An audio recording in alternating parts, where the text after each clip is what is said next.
Now, 4 former BCIT students beat professional journalists at last night's Webster Awards. They won for excellence in feature reporting in the TV video category, and their documentary is called At What Cost? The Legacy of Florence Girard.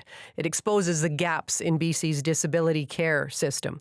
And with us in studio right now are 2 of the winners. Lisa Kovtun is a journalist and the lead camera operator for the documentary. Welcome, Lisa. Thank you. Thanks for having us, Gloria. And congratulations. And Sophie Hansen was the documentary's lead writer and is a story producer here at CBC Vancouver. Sophie, welcome. Thanks, Gloria. Happy to be here. Okay, Sophie, just what was it like being in the room last night and hearing the win? It was exhilarating. I think all of us were hoping for the best, but planning for the worst. Even being named a finalist was just mind-blowing, honestly. So, hearing our names being called as the winners, I mean, you can't even recover from that. I think I blacked out halfway through, truly. Lisa, what was it like for you? When we were on the stage and all the people just started to stand up and giving us a round of applause, it felt like it was just incredible because I felt like 4 young women deserved this and it was unbelievable. Well, again, this was a major category for television, for documentary work, this type of thing. You were up against, major television stations and organizations right across the region. So, Sophie, what can you tell us about this particular documentary? It was a hard one to cover for all 4 of us. It's about a woman. She was in her 50s. She died in government care, under a Crown corporation. Her name was Florence Girard. She weighed 50 pounds at the time of her death, and her cause of death was malnutrition, starvation. So we really focused, though, on who Florence was, the legacy that she left behind, because she wasn't just a woman who died in care of starvation. She was a Special Olympics athlete. She was a flirty woman in her 50s, She was a human being. And I think what we tried to do with that documentary was, show her as a human. Well, and why? Why was this story important to you?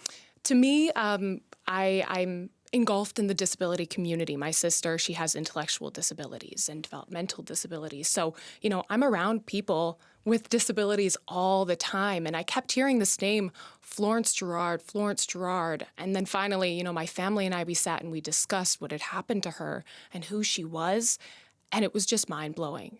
You hear her names in the headlines, but you don't know who she is, really. You just know how she died. And that's really what inspired us. Well, sure. And as part of this documentary, Lisa, I know you interviewed several people for the documentary, including Tamara Taggart. Tamara's president of the Down Syndrome BC. Let's just listen to a little of what she said. The photos of Florence in fetal position, laying on a mattress, will haunt me for the rest of my life. And she didn't die of starvation in a week. That was a long, horrible, slow, painful death. Again, that was Tamara Taggart. Lisa, what else did you hear from other advocates about Florence's death?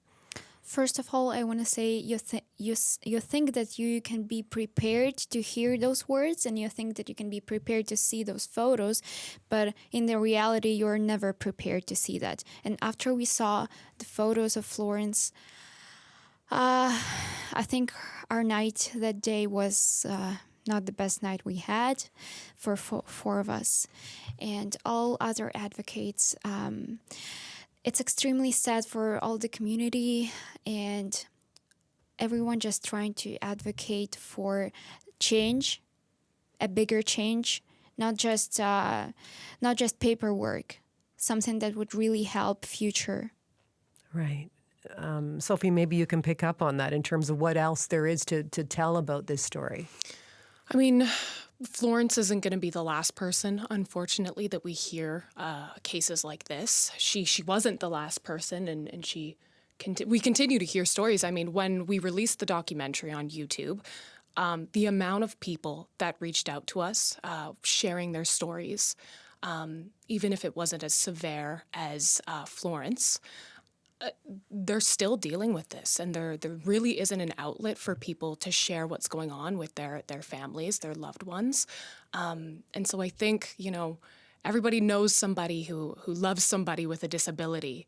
And I think it was just a big call to action is what we heard from a lot of people, Well, it was amazing to be in that room. I was there with other CBC colleagues. You owned the room when your names were announced, and to see you up there on stage, because there have been so many conversations about, journalism is on the decline, and to see such heart, such passion, and such great reporting was just so heartening for all of us who've been doing this for a while. So, Lisa, let's just talk about the importance of student journalism. I know you were all students when you worked on this project. What do you think about that now?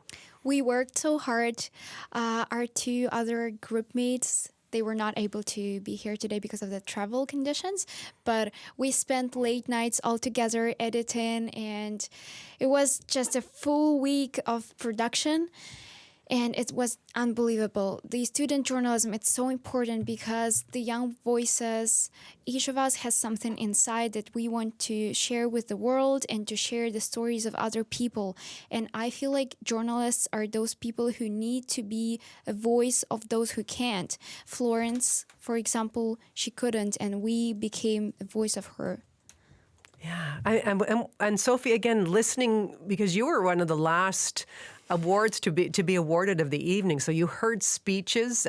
Katie Simpson of CBC, our national reporter out of Washington, D.C., talked about what it was like covering the Trump politics from Washington, talking about difficulties being a journalist today. What stood out to you from the evening? The sentiment that was echoed about student journalism, how do you support student journalists, have their backs? I think for us, having, just graduated in May from journalism school and also sitting amongst multiple first-year journalism students, there was this constant reassurance that, we have your back. We know it's going to be hard, and it is hard, and it's probably never going to be easy.